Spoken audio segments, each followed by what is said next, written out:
name is Ingo Grass. I'm professor here at the University of Hohenheim in ecology of tropical agricultural systems since 2019. And I'm doing research on biodiversity, conservation, and how to manage agricultural systems more sustainably.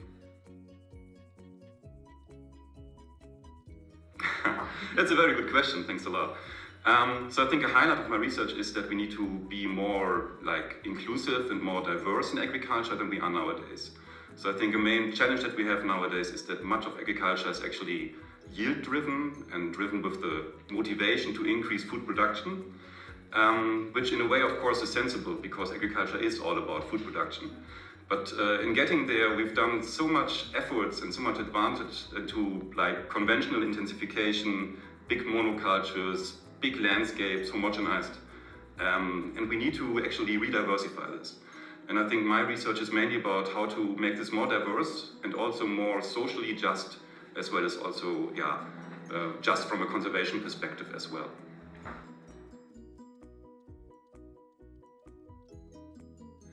Yeah, so there's lots of different projects and project regions, that's right. So of course, on the one hand you could say it's always different. When you go to another place, you've got different species there, you've got different kinds of forests, different kinds of birds, of insects, and so forth, and of course also different kinds of agriculture. But I think the main insight is really that overall the overall relationships and the overall patterns and the overall consequences of humans are doing are quite similar. So we see these huge effects of land use change, we see the huge effects of intensification, be it in big industrial farming, but also smallholders who also increasingly, of course, try to intensify and try to be more, yield increasing. And the consequences for biodiversity are often quite similar, interestingly. So I think there's a lot to be learned from each other, and I think this is also still something where we can do better, like linking people from different countries, from different areas of the world. And try to learn from each other's also practices, how to become more sustainable, and thereby also hopefully also enhance biodiversity conservation to a greater level.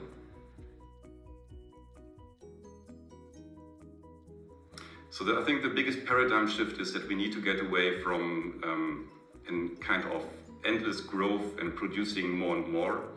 We need to produce more where people actually need the food. So we should not only focus on increasing production and consumption in areas where people are already well fed.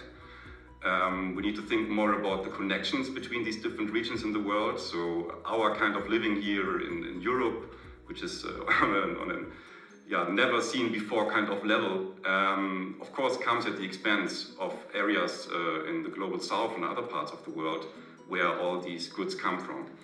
And I think so the paradigm shift we need to make, so especially I'm speaking now about me being a European, is to acknowledge that our kind of living is not going to be sustainable in the long term. And it's not going to be sustainable for us and definitely not for other parts of the world.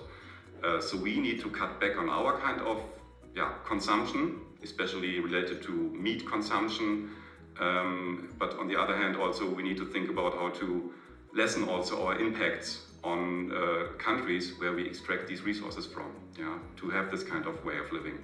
And I think that's a major change that needs to be done, which definitely will not come overnight. It will take time. I see some change also, especially with young people, thinking about these aspects. So that I think gives me hope, but we definitely need to speed this up.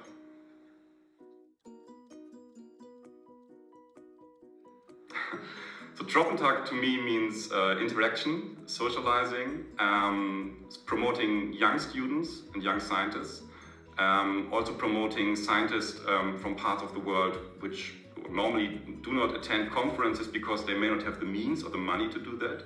So there's a lot of efforts going into that. So all in all, in short, it's about promoting the scientists of the future and bringing them together with people who know or can help them on their way to become even better scientists. So it's an important topic. So we have to realize that on the one hand, we see these dramatic losses in biodiversity. We see lots of deforestation in the tropics. We see great problems with the environment. On the other hand, we also need to acknowledge that in some parts of the world, the kind of, say, agricultural revolution that we've seen in the 20th century and which is still ongoing in many parts of the world has also increased livelihoods, at least to a certain degree, for those people who profit from it. So in research in Indonesia, we are, for instance, seeing that farmers who farm oil palm, and who started to farm oil palm in the 1990s, they are now doing better than before because it increased their way of living, the kind of money that they have, the access to resources. On the other hand, the problem is that this kind of people, it's sometimes only a minority in some areas, and there are others who are left out and who now even suffer from the environmental consequences, like deteriorating water quality from all the pesticides used in these oil palm plantations. So it's a big challenge.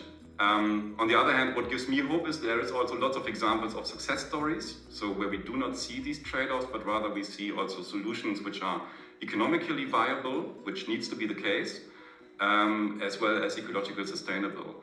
And I think, for instance, that agroforestry is such a success story, especially if it's certified, and people are willing then to pay premium prices for the certified produce, which is much more, say, also socially just, because the farmers get more of the money for the products than under conventional production. And I think from these kind of success stories we need to learn. So we should also strive to include the social dimensions and also the externalities on the environment in the food price itself, and should thereby also motivate more sustainable practices as well as less economic ecological trade-offs. I'm looking forward to the conference, looking forward to meet you out there, and let's have a good time.